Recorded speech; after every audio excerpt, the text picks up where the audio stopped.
working now.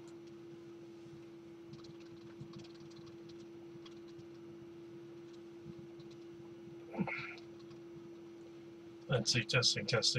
Is this working? Sorry if I seem a little off kilter. Just it's been a while since I've done right to YouTube instead of doing it through the station. So let's just make sure. Yep, it's working. Cool. Good evening, ladies and gentlemen. It's been quite a while since I've done a live stream to YouTube instead of from Hamilton Radio.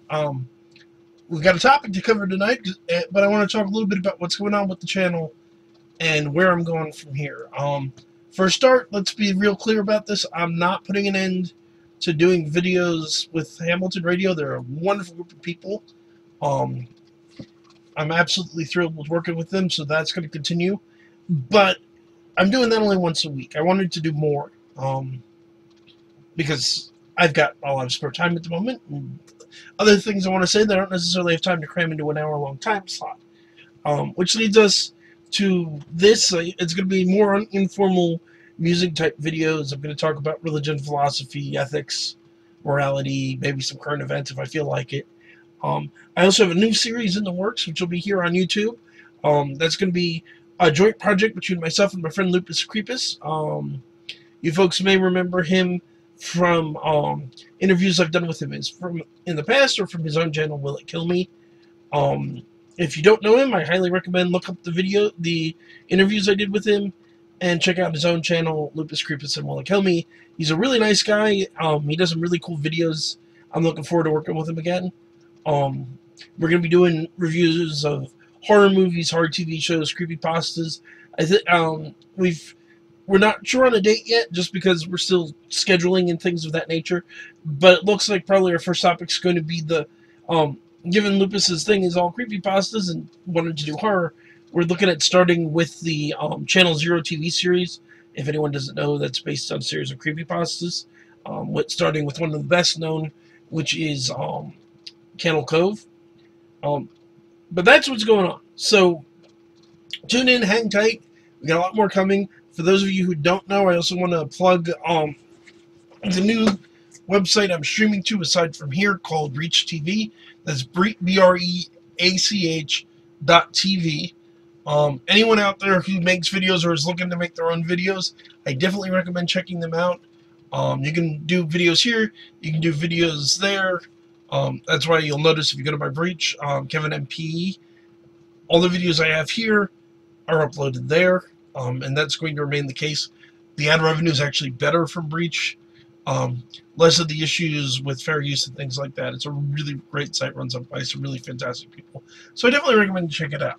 So, like the description says, like I said on my Facebook, tonight's topic is going to be evolution, specifically common lies people believe about evolution. And I'm going to start out with the first one, which is that there are 6 definitions of evolution. Yeah, those of you who are listening to me who know anything about the science involved are probably going there, wait, what? But young Earth creationists in particular tend to think there are 6 definitions of evolution. This is a model proposed by a man by the name of Dr. Ken Hovind. And he claims that there's cosmic evolution, which is what most of us would know as the Big Bang. There's stellar evolution, the formation of stars. There's the evolution that involves when the formation of matter. There's evolution of the formation of planets, and then eventually, so you have four different types, 3 different types that have absolutely nothing to do with biology. Then you have the theory of life coming from non-life, which is what's properly known as abiogenesis. Abiogenesis is one of the primary current theories about how life got started. And then you have the last 2, which are what biologists actually mean by evolution, which is variation within a species, or adaptation, as Dr. Hovind calls it, and macroevolution, or speciation, which is one species evolving into a new species. Um, so let's get this clear right off the bat. There's the proper definition of evolution is change in allele frequencies in a species over time. That's what it means. If you want to translate that into easier English, it means that species adapt and change over time and pass those adaptations down to the next generation. This is not in debate by anybody. Even if you look at Dr. Hovind, if you look at Ken Ham, for those of you who don't know, Ken Ham is the young Earth creationist, and I'm going to get into why I keep specifying young Earth a little later, but who built the Ark replica, who has a creation museum both in Kentucky. He's the one who famously debated Bill Nye. So they all acknowledge this. In fact, for a lot of explanations of the global flood, they need basically for it to work to fit all of the species that existed onto the world, onto the flood, onto the Ark. There had to have been some degree of evolution in new species varying out. The real question becomes this macroevolution. It's what people commonly think of as, fish turning into people, which is an outgrowth of the first one. But when we're talking about evolution properly in a biological context, these two pieces are it. The Big Bang is a theory in cosmology and physics. It is not a theory. Evolution is a theory of biology. I'm not going to talk about the Big Bang. I'm not going to talk about I'm not going to talk much about the Big Bang, and it is going to come back in a sec in a couple more common lies. Because the Big Bang isn't part of evolution. You don't have to accept the Big Bang to accept. There are many scientists who don't accept the Big Bang. Dr. Edmund Hoyle, the man who Hoyle or Hubble, the man who originally named it the Big Bang, didn't believe in it. And the Big Bang is is the predominant theory of how the universe came about. It does not. But for evolution to happen, there doesn't have to be a Big Bang. There just has to be some sort of life here to evolve. If God created everything with the snap of his fingers in 6 literal 24-hour days, that doesn't preclude evolution. It doesn't even preclude macroevolution.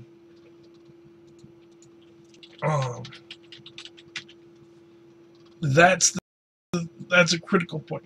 The same thing, abiogenesis, the life from non-life, the living things came from rocks, which is inaccurate, is a different theory that isn't even as well supported as there are a number of other competing theories.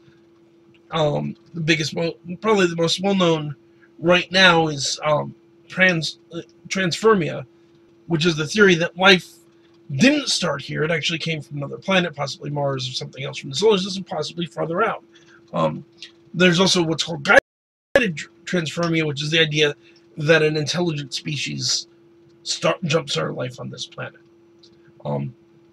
Both of which could be right, although that I really dislike both theories for the obvious reason.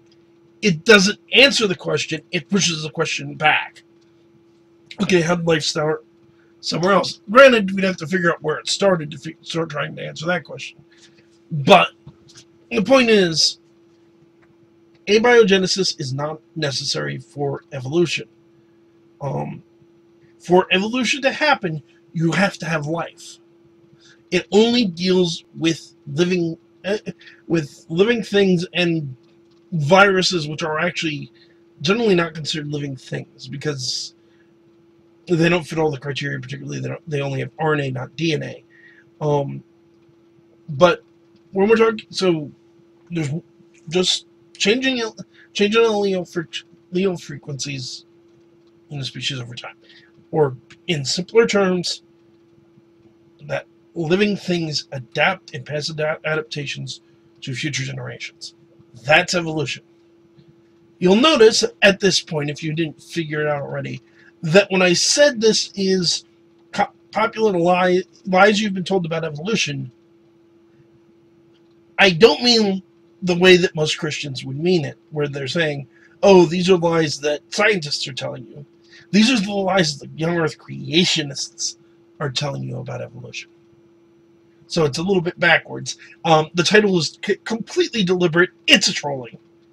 I'm trying to bring fellow Christians in because for my frequent listeners, this is no great secret, but to anyone who's tuning in for the first time, I myself am a Christian.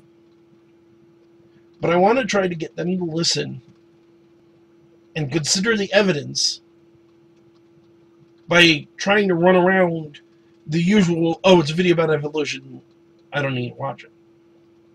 Now, can I absolutely prove that the whole theory of evolution is true? I'm not a biologist. I can give you a lot of good evidence. I've done some research. I found some really neat things.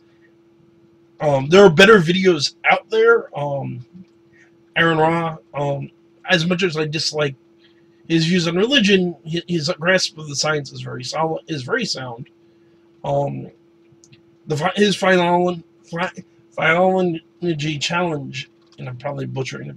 I know I'm butchering the pronunciation, is a really strong case for evolution. Pelagia has good videos. Cosmic Skeptic has good videos. You'll notice I've talked about these guys before.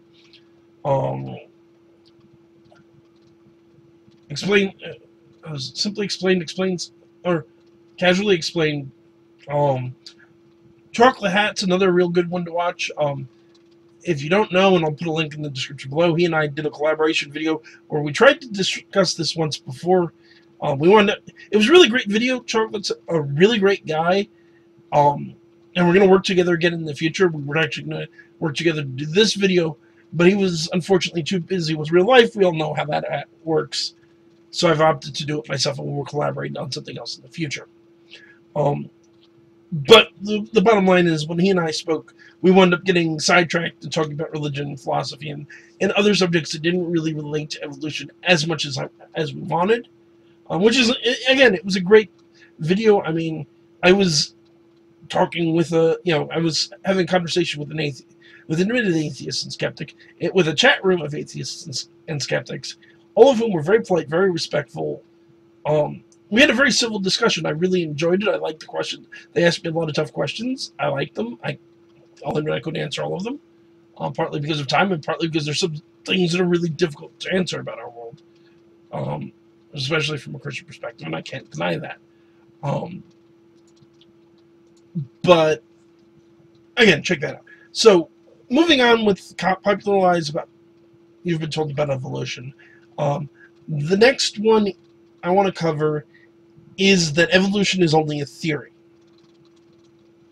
which is technically true. Evolution is a theory.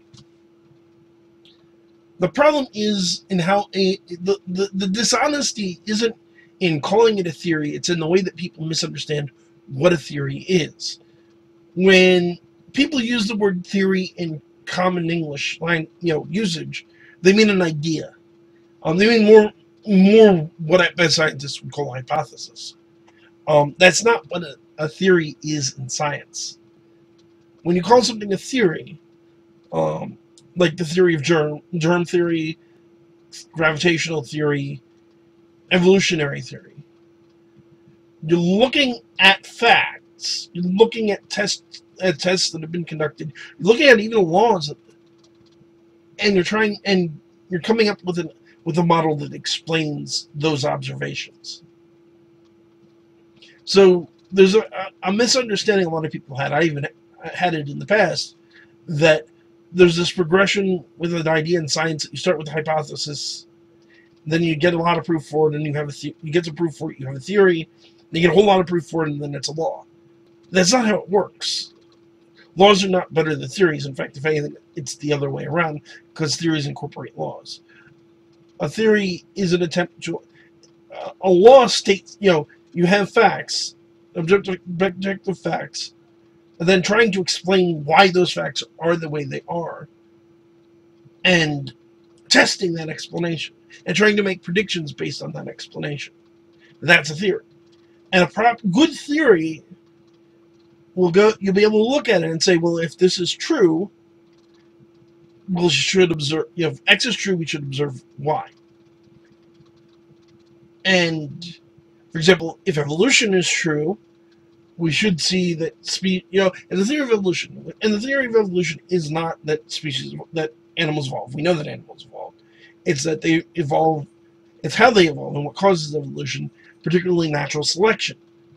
Now, if the theory of natural selection is true, you would expect that if conditions change, animals with a specific trait that make them make it more advantageous in that situation will do better and will thrive.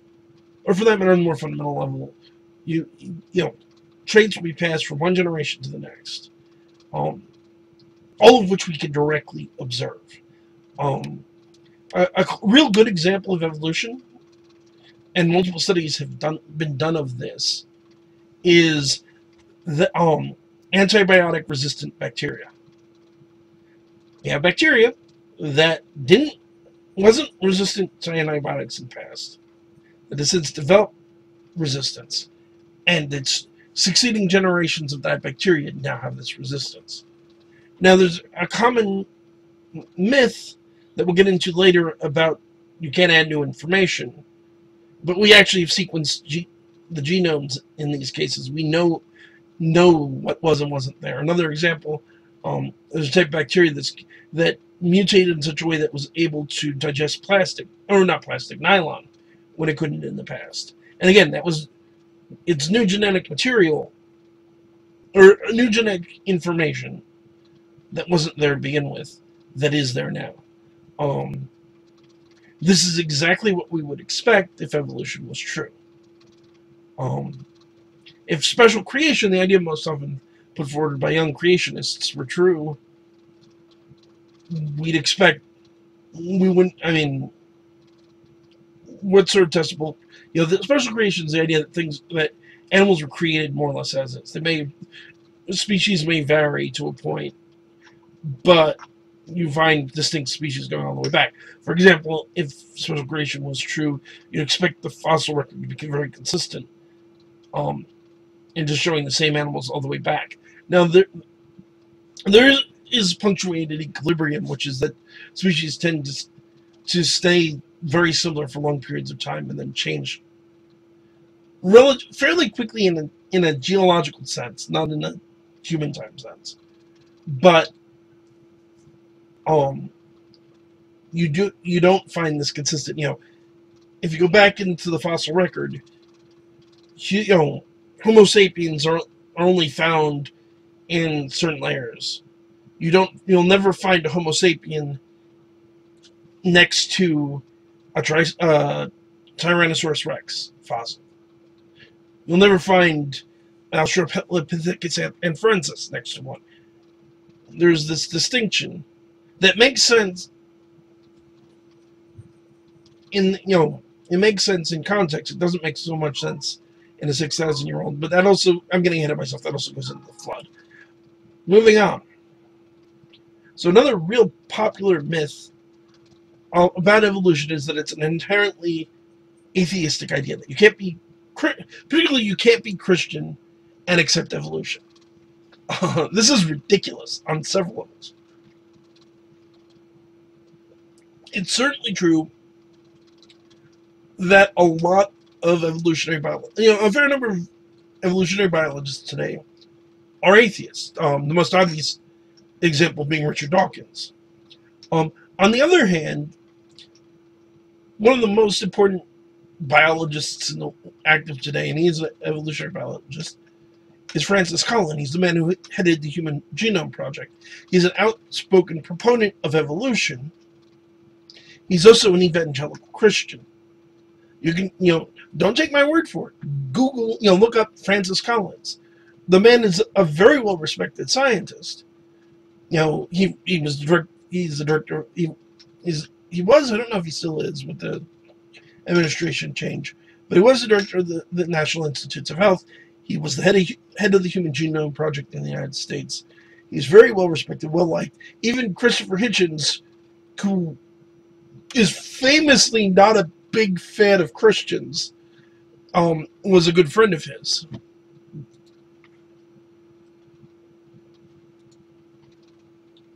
But,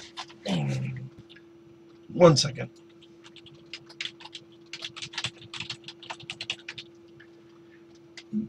For that matter, Dr. Mary Schweitzer, a paleontologist who got a lot of notoriety recently because she found what appeared to be some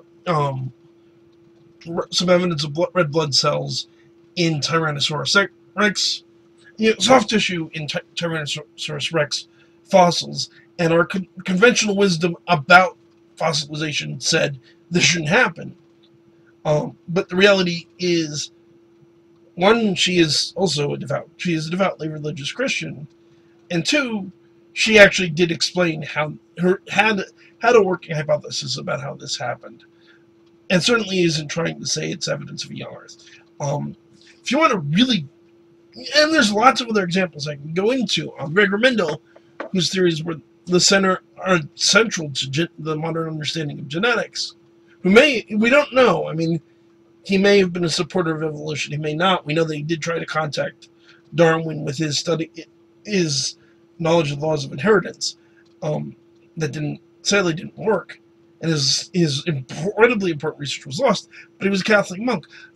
For that matter, the Catholic Church has accepted evolution as a viable theory and not in conflict with Christianity since 1950.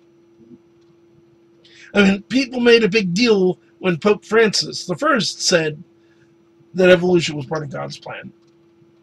And he did say that.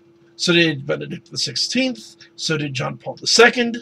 And for that matter, when the theory of evolution first came out, the Catholic Church was very slow to take a stance on it.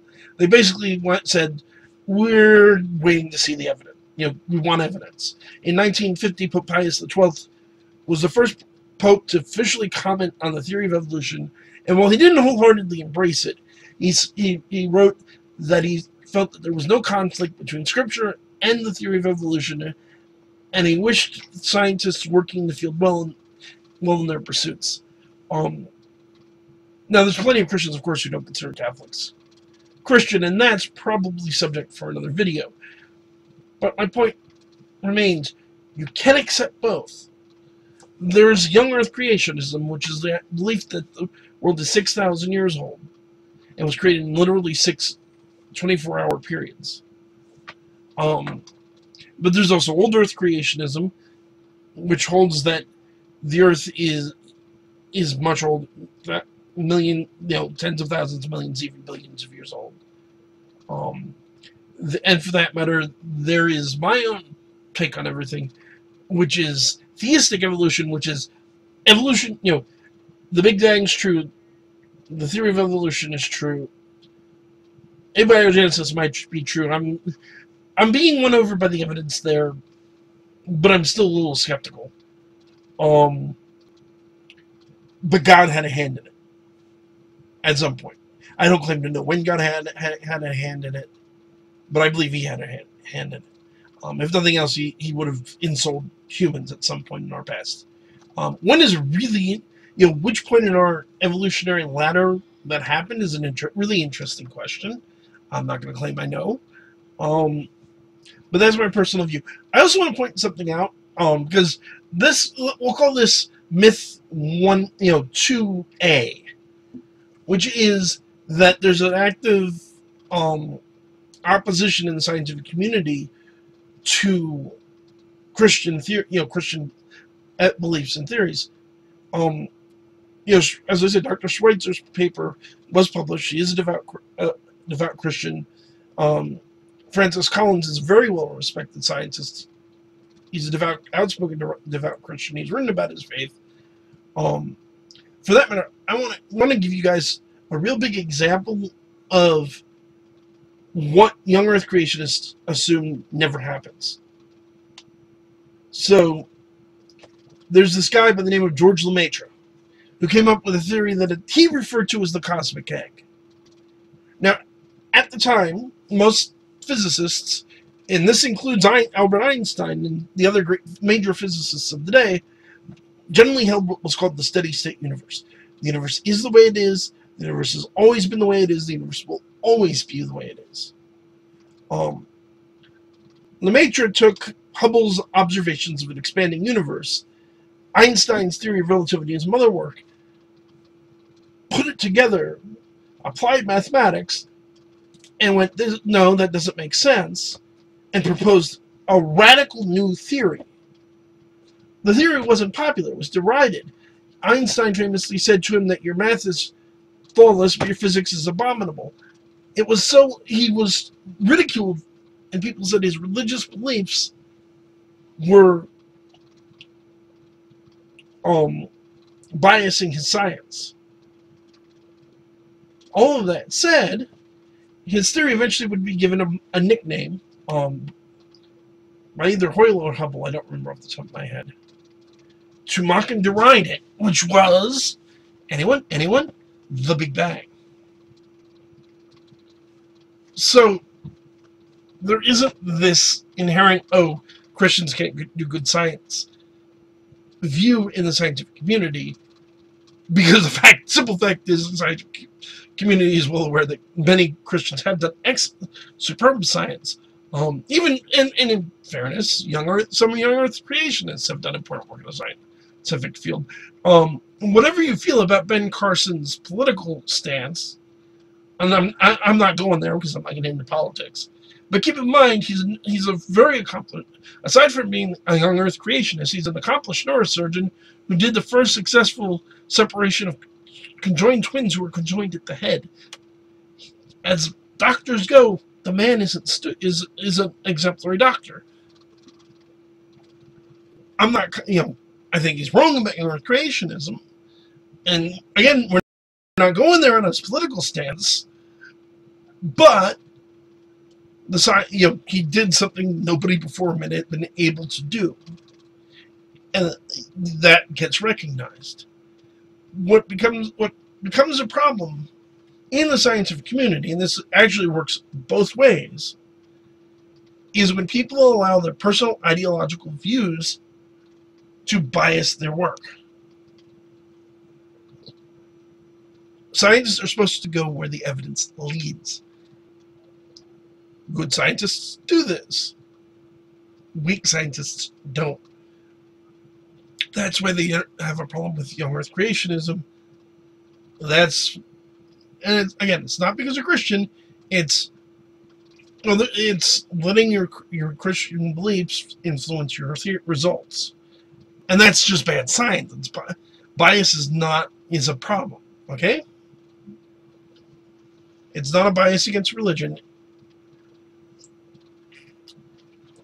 There is some to a point, but if the evidence is sound, the scientists will fall in line. Einstein dismissed the Big Bang theory, although his religious beliefs are incredibly complicated. It's not quite accurate to call him an atheist, but it's not quite accurate to call him a theist either. Certainly, he wasn't a conventional Jew, which is what he was ethnically. But that, again, probably a discussion for another day. All of which boils down to, he eventually admitted that not only was the Big Bang accurate, it was his rejection of it was probably he considered his greatest mistake. And that's an example of bias in the other direction. And the other atheists who at the time rejected the theory of evolution because they saw it as a Christian idea, because steady state universe, the universe has no beginning, there's no creation. If there's no creation, there's no creator. If there's no creator, there's no God. The moment somebody came forward and said the universe had a beginning, and even that's a gross oversimplification of the subject. I'm not going to try and get into a long, complicated discussion of the Big Bang, because I'm far enough behind in trying to talk about biology. I'm not up to trying to discuss physics. If you please do your own research, the evidence is certainly there. I'm just trying to. trying to stay on topic, and the topic I'm talking about is evolution, not the Big Bang, not cosmology. And again, the Big Bang could be completely wrong. That doesn't change the status of evolution. There's this. This is one of the common mistakes creationists make, is that they assume, because their beliefs are all interdependent on each other. If one, if you proved God didn't create the universe, which is an unprovable thing, I mean, then everything else falls apart. If you prove tomorrow that God created the universe, that doesn't change, that he just went, let there be light and things appeared. No Big Bang. That wouldn't affect the theory of evolution at all.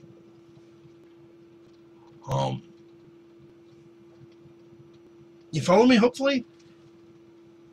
So, back on topic to evolution. Here's another big common misconception. People think that evolution has never been observed.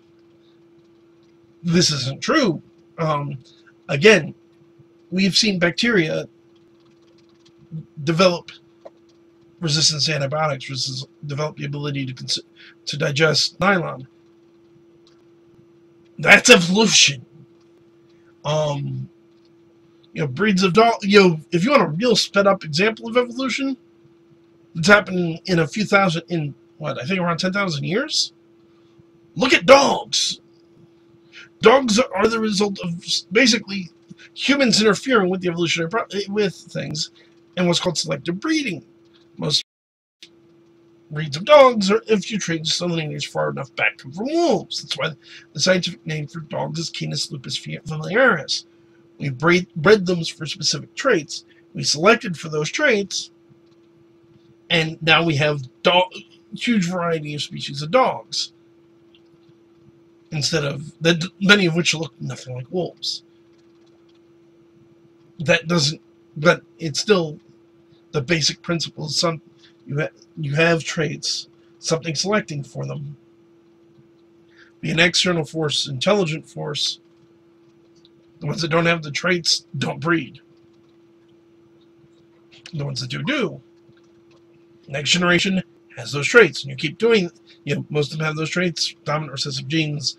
We can get a whole complicated genetics lecture here, but the point is that the more as you breed, interbreed through succeeding generations, you get the traits that you want. The usual upshot to this is, okay, that's adaptation, but that's not evolution.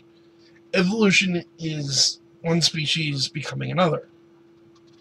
The first problem with this whole one species becoming another is a misunderstanding of what's happening. You'll often hear it said as fish becoming people, snakes becoming birds. If a fish gave birth to a duck, for random example, that would actually be evidence against evolution. That's not what evolution suggests. Evolution suggests fish gives birth to a fish with slightly different traits. Maybe that a fish that can live a little longer out, can survive, survive a little longer outside of the water. A little longer, and a longer, and a little longer. And that comes in handy, maybe that comes in handy when the pond that fish is living in dries up. It can live a little longer to flop around and get to another lake. Or simpler, tides roll in, accidentally deposit the fish. The fish that can't survive in the air for very long die. The one who can survive that little bit longer will be there when the tide comes. When the tide goes out, leaves the fish, tide comes back in, it'll take the fish. The ones that survived will continue to survive. And you can find examples of this all over the place. We'll get into that in the next one, which is going to be about transitional species. But you have this series of cumulative changes from generation to generation to generation to generation. until eventually you have something new enough to be a new species. For anyone who doesn't know, the most simple definition of a species is you have two different species. When you have two animals, they cannot successfully interbreed with each other. Meaning that if critter A and critter B have children, either they won't be able to have children, or if they do have children, the children will be sterile. That's a new species. That's two different species.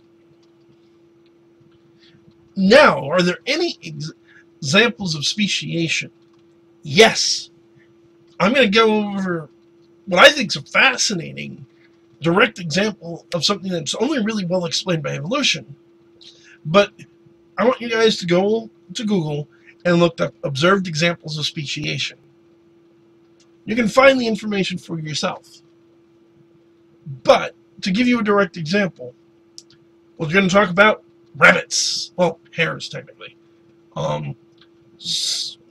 You have actually it is rabbits. Minnesota rabbits, Alaskan rabbits, and Florida rabbits. Now, a Minnesota rabbit can produce fertile offspring with an Alaskan rabbit. So those two are the same species, by the simplest definition of species. Minnesotan rabbit can produce fertile offspring with a Florida rabbit. So they also can produce fertile species.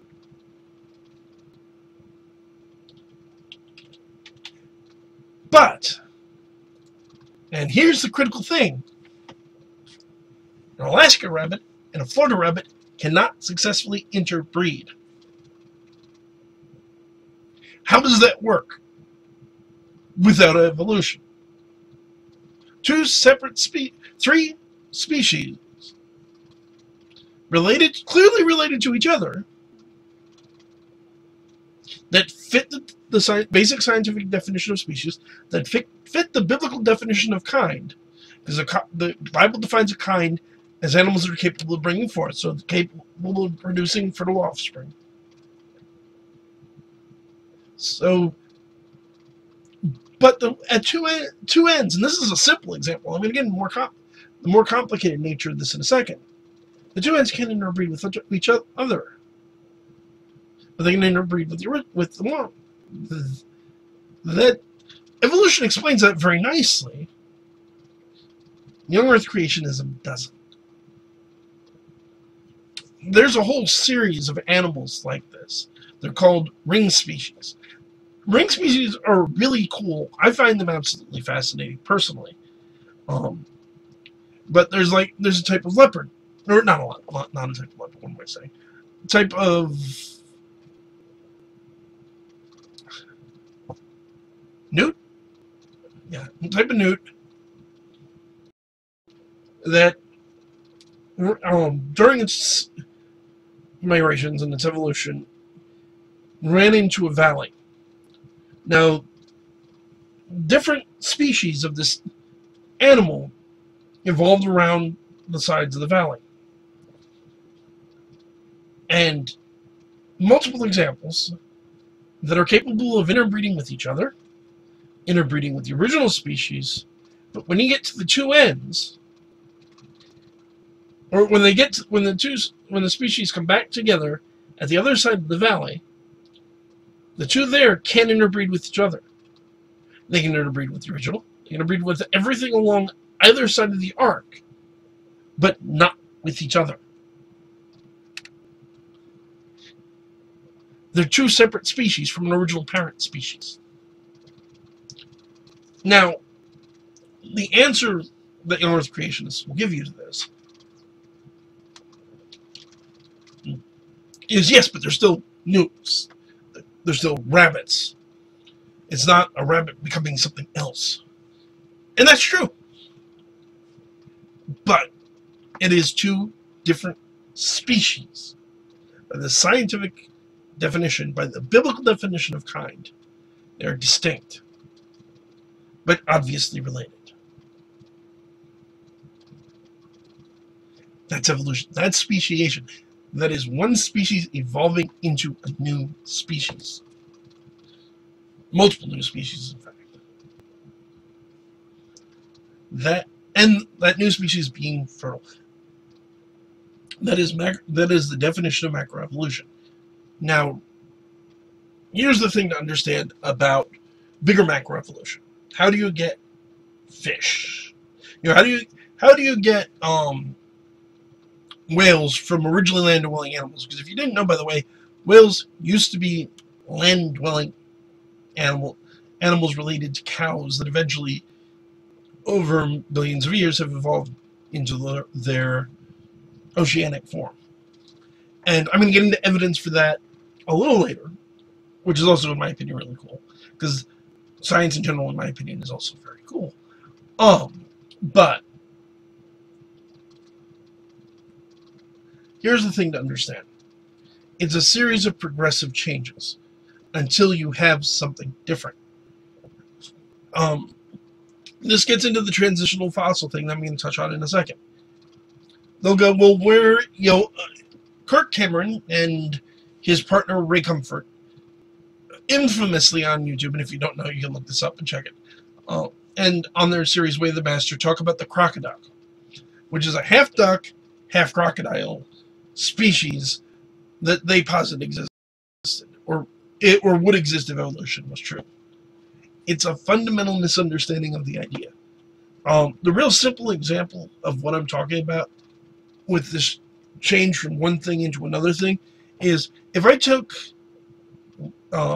red food, water dyed with red food coloring and water dyed with food coloring and pour them together, what's going to happen?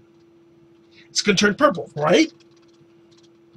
But if I was to do that right now and you're watching me do this, can you go, okay, it's now exactly halfway between one and the other? Can you go, okay, that's red, that's red, that's red. Okay, now it's purple. I mean, is there a clearly defined point when it stops being red and starts being red and blue and starts being purple? That's what we're talking about. It's gradual changes, so the point that the end result is something dramatically different than where it started a very long time ago. Which leads us to another popular myth, which is there's no such thing as transitional species. We can get into the fossil record, and there's a if you want to look at a phenomenal amount of evidence of this kind of evolution, the fossil record, look up the evolution of elephants. There's a huge amount of evidence, a lot of different fossils we found. One of them were complete sets, as I understand, to show the evolution. And there are many other examples as well.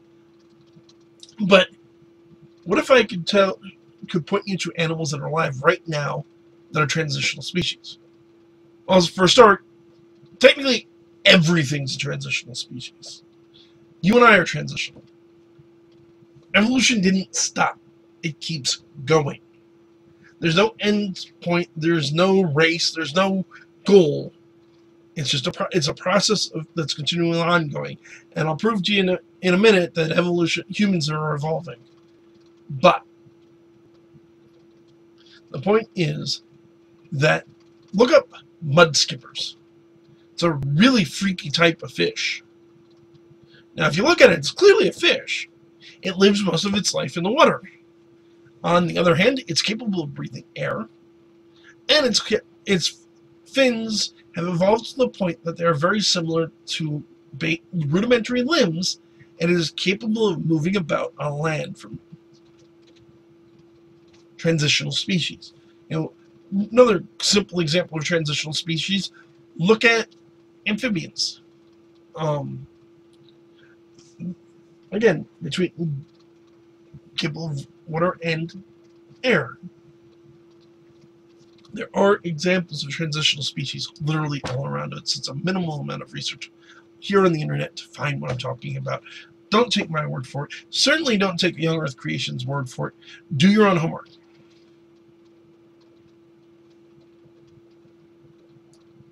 So, are humans evolving? Another common one. Humans aren't evolving. You want a real good example of human evolution. Now, we could talk about how fetuses have gills. We could talk about the tailbone, and we'll get to that in a second, because that fits here in a way that creationists don't think about. But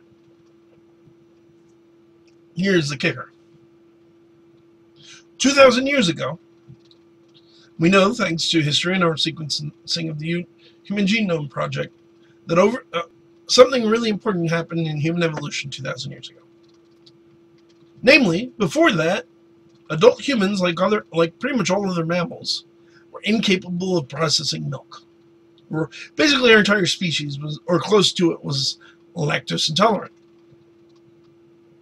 About 2,000 years ago, we evolved, and now most of us, not all of us, granted, but I can drink milk. We can eat ice cream.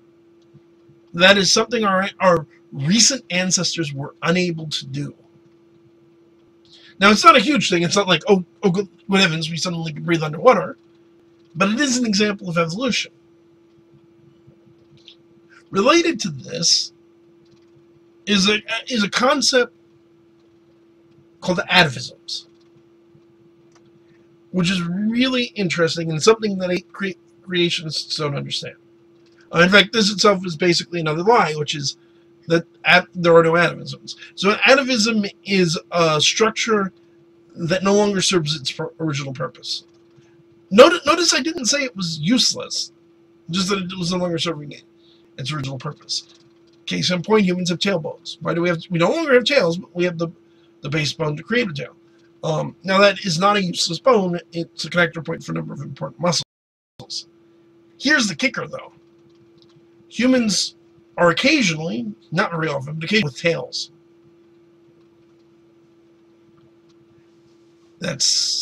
Why are humans born with tails?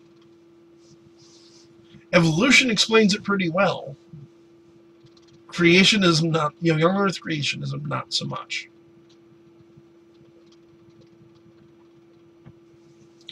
And there are other examples of the same thing. Not just structure. When you talk about the hip bones in whales, yeah, whales have hip bones and rudimentary leg bones, which is one of the reasons that we believe that they were originally land-dwelling animals. There's another thing that I'm going to get to in a second. But, yeah, again, those bones aren't useless. They serve a purpose in whale reproduction. And if you want, there's apparently someone who did a detailed video about whale sex. If you're morbidly curious about whale intercourse between whales, go check it out. The internet's just too weird, but I love it. But yes, the bone still serves a purpose. So another common one that fits in here is genetics. Supposedly genetics disproves evolution. And related to that is, of course, the belief that mutation, the main source, cannot add information. It can only take information away, and taking information away is apparently not evolution. First of all, yes, we've directly observed new mutations adding features to an organism that weren't there before. Go back to what I was talking about with antibiotic-resistant bacteria. It wasn't something the bacteria had from the beginning of time. It's something we know from genetics. It developed, adding information. Another real good example of this is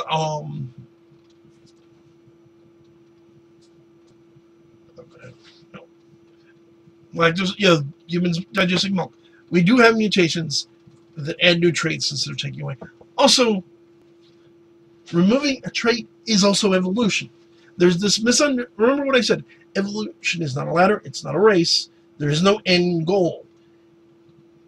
If species can lose traits, and I'm going to give you a real good example of that, that's evidence of evolution. So, we have genes in we have olfactory receptors that allow us to have a sense of smell that work in air. You know, that quite logically, we're land-dwelling species. We breathe air. It wouldn't do us much good to be able to smell things, to have a sense of smell in the ocean, because that's not our natural habitat. Fish obviously don't have receptors for a sense of smell in air. They have it for in the water. Now, whales and dolphins don't really have a sense of smell. Don't have the genes to have a sense of smell in air. Not wonder in it, but they have the capacity to have a sense of smell in the air, like a land-dwelling creature that isn't used. But it's still there. We know it's still there from our understanding of genetics. Again, this really only makes sense if at one time they were land-dwelling creatures. They had a function, they lost it. It's still evolution.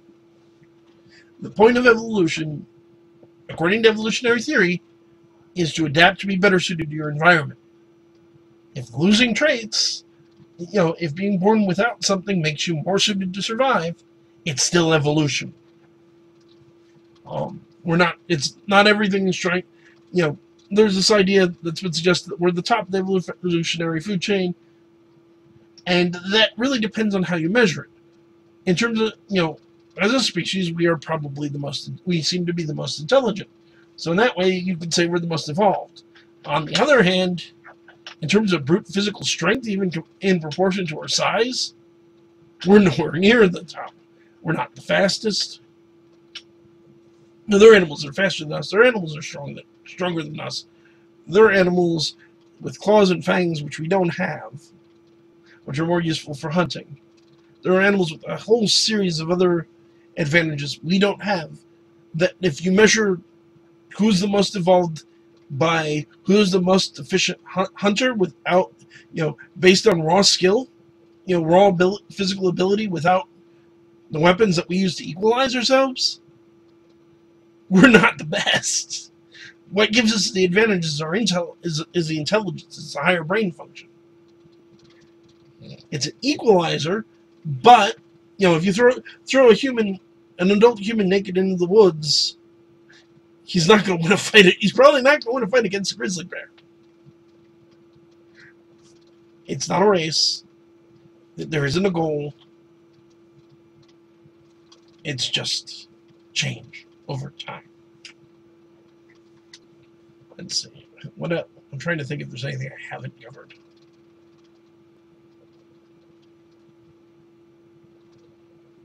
Is there anything I haven't covered? This is the problem with not using notes. I think I got everything, or at least I got everything I need to get, or I wanted to get. So I want to just close with a couple of thoughts. I am not trying to tell people not to be Christian, or not to be atheist, not to be Hindu, Buddhist, whatever your religious faith may or may not be. And that's a common mistake young Earth creationists make about the argument. This isn't God versus, or theism versus atheism. This isn't God versus Satan. This isn't religion versus religion, certainly. Oh, there's another one I forgot, which is the last one to touch on, is that the lie that evolution is religion. It's not. It just isn't. Evolution is a scientific theory. You may not like it, but it is based on an observation of evidence and drawing conclusions on that.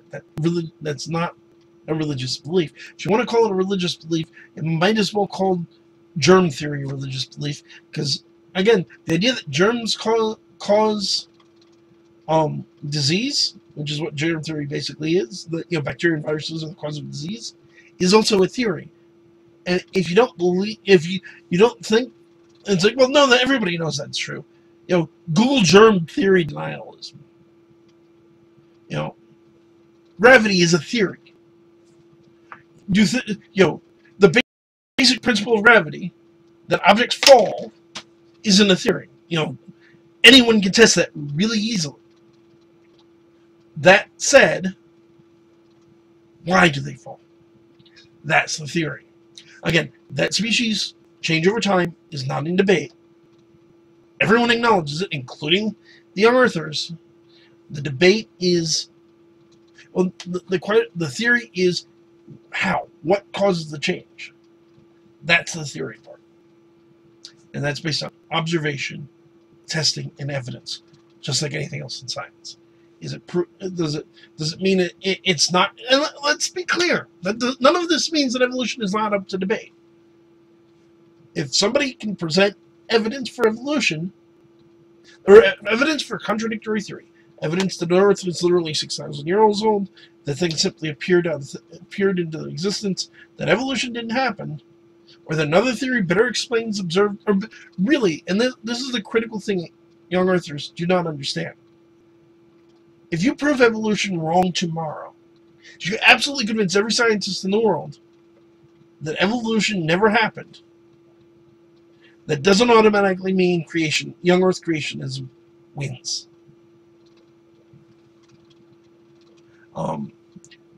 That just means one theory's out, you need to come up with a new one.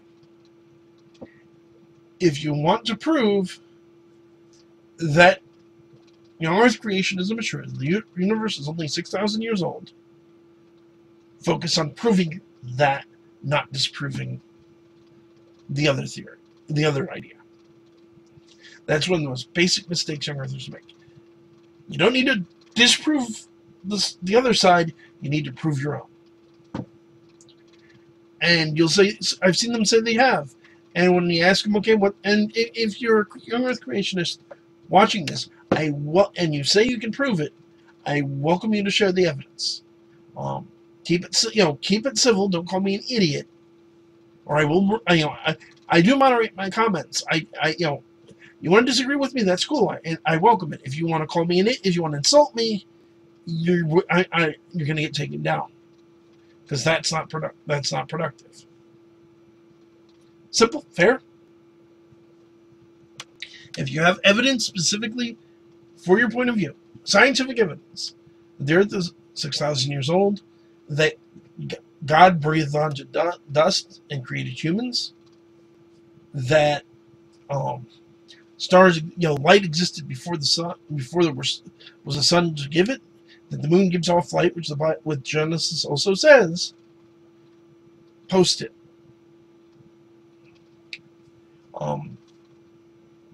If all you can do is tell me why you think evolution is wrong, you're not proving your own theory, not proving your own belief, your own interpretation. You need to prove your idea, and if you can get evidence to support your belief, scientists will listen. They've done it before. Remember the story of George Lemaitre, and I think I forgot to mention it before. The man was a Catholic. He was a priest. He's a Belgian Catholic priest, a Jesuit. He was questioned at first, but the evidence backed him up, and the scientists listened. If you have the evidence, they're going to and you stick to your guns, they'll listen to you. If you just keep saying you're wrong, you're wrong, you're wrong, you're wrong, you're wrong, even if you prove them wrong, you haven't proven yourself right. And again, that's going to wrap this up. Again, I want to close some closing thoughts. I am not trying to destroy anyone's religious belief. I am not saying that religion is a bad thing. I am a religious person. I am a Christian. I am a religious person myself. This is not about religion versus religion. It's not about religion versus atheism. It's not God versus Satan. This is about facts and about science. Stick to that. That's what you want to do. If you want to be taken seriously in the scientific community, you've got to stick to facts and stick to direct interpretation of facts. And ideally, what all good theories do is you want your theory to predict things. You want, well, if I'm right, we should find this. I've given a bunch of examples with evolution. I'll give you another example with the Big Bang. The Big Bang suggested that if it was true, we should find radiation, leftover radiation from the Big Bang, and that should be basically equal. And I may be gobbling this again. Remember, I'm not a physicist. Basically, it should be equal in all directions. George Lemaitre did not discover this radiation. It was found by accident years later. Well, somebody was trying to set up, I believe it was a cellular network, and they kept running into this interference. And no matter what they changed, how they changed it, they still got the interference. And they realized, wait, this is the evidence. This is what he said this would happen. It happened. It's called cosmic background radiation. You can Google it, and I'm sure you can find somebody who can give you a better explanation of it than I just did. But the theory suggested it, and then we discovered it. There's two types of reasoning, broadly speaking: inductive reasoning and deductive reasoning. In young Earth creationists generally do what's called inductive reasoning, which is when you start with your conclusion, God created the universe in 6 literal 24-hour days, and then you go looking for evidence to support your conclusion. Deductive reasoning, which is how good science operates, you start with your observations, and then you try to you hop on a ship, you go to the Galapagos Islands, you notice the different lengths of finches, and you go, why do they all have different why? And you come up with a theory to explain the observations. Darwin was not an atheist. He did not start out on the HMS Spiegel as an atheist. He started out as a Christian. He had been to seminary. He was mocked by the other members of the crew for his religious beliefs. He later would lose his faith and become an agnostic, but he made observations, and he came up with a theory to explain the observations he made. Another very important figure, I talked about the phylogeny. What's his name? Lamarck, the man who originally proposed the basic phylogenetic tree, the way that we classify life, was a creationist. He was trying to come up with a classification of life, a way to classify living things in keeping with the biblical idea of kinds, and he ran smack into a problem of his in fact, it was inductive reasoning. He had his conclusion. The Bible's correct. Kinds is the correct interpretation. He went out to gather evidence to support that. And being an honest scientist, he realized the evidence didn't support his original conclusion, and he changed it, which is the other thing that's important in science. Science, when it receives new information, it changes it. Any theory in science, and evolution is included, is only as good as the next theory. And it's the great thing about science. It's a great thing about science that religion has when it's on target, and young Earth creationism often loses, which is it's up to debate. It's up to question. I strongly encourage people, even if you have I am not dismissing or bad-mouthing your beliefs, or not saying to give up your beliefs. Question what you believe and why you believe it. God gave you a brain. Use it. Educate yourself. Ignore everything I've said. Ignore the last hour of me babbling at you, and just go research. Look up BioLogos. It is a Christian website about the evidence for evolution. Listen to other Christians talk about the evidence. Read watch some lectures and interviews. Read the work of Francis Collins. Look at what other people who have a faith in God have to say about the subject. There are plenty of atheists who support, or there have been plenty of Christians that support evolution. You can find, if you want a Christian source, you can find it if you take a little time. Look up theistic evolution. Educate yourself about the evidence, even if it doesn't change your mind. Even if you remain young Earth creationist, and that's your right. I'm not, I am 100% in favor of the First Amendment. I am not telling you don't have a right to believe what you choose to believe. That said, be informed about what you believe. And in fact, the more informed you are, and I mean this sincerely, whatever you think of Dr. Ken Hovind or Ken Ham or Eric Hovind or any of the other young Earth creationists running around right now, Don't just listen to what they say scientists say. Go read what the scientists themselves say. Study, and if you're an atheist, if you believe God does not exist, if you believe the universe is 14 billion years old and evolution is absolutely true, I encourage you to go listen to the young Earth creationists. I'm not saying, do I think they're going to change your mind? Probably not. I believe in God and they didn't change my mind. But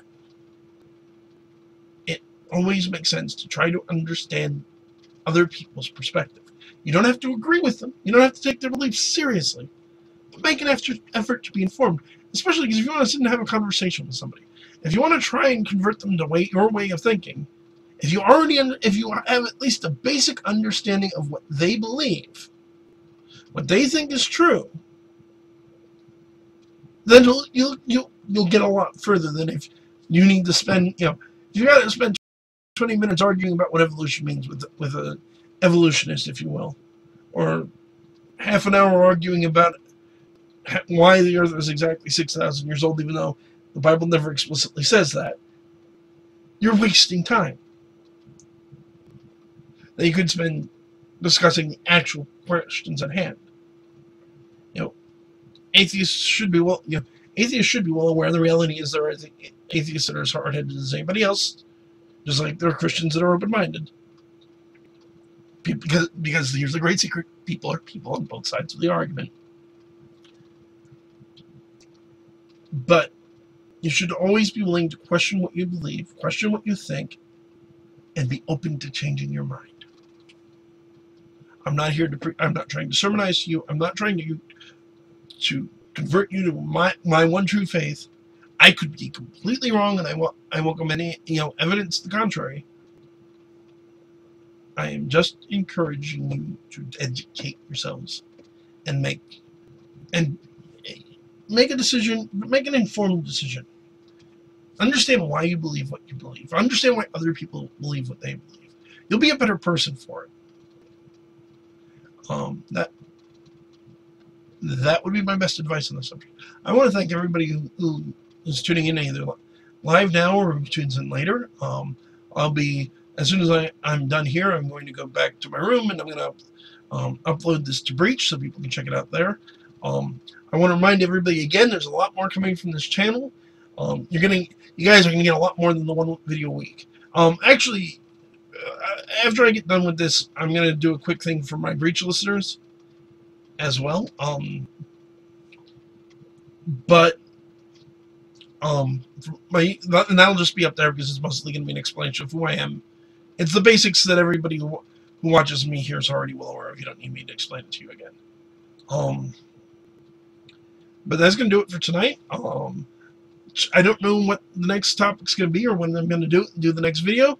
Make sure to tune in on Thursday for the latest show of Paranormal Encyclopedia on Hamilton Radio. Remember, if you like what you're seeing, please like, comment, subscribe. If you don't like what you're doing, feel free to give me a thumbs down and tell me why I'm wrong. And unsubscribe even. If you also particularly like what you're doing and you got a couple bucks that are laying around and not doing anything for you, please, for heaven's sakes, I could use your support at my Patreon. Patreon link is in the description. It is patreon.com/demonology. Patreon.com/demonology. That's patreon.com/demonology. That's going to do it for tonight. Good night, everyone, and God bless.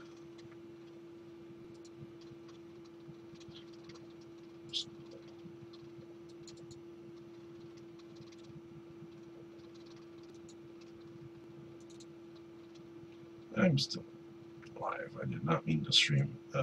I'm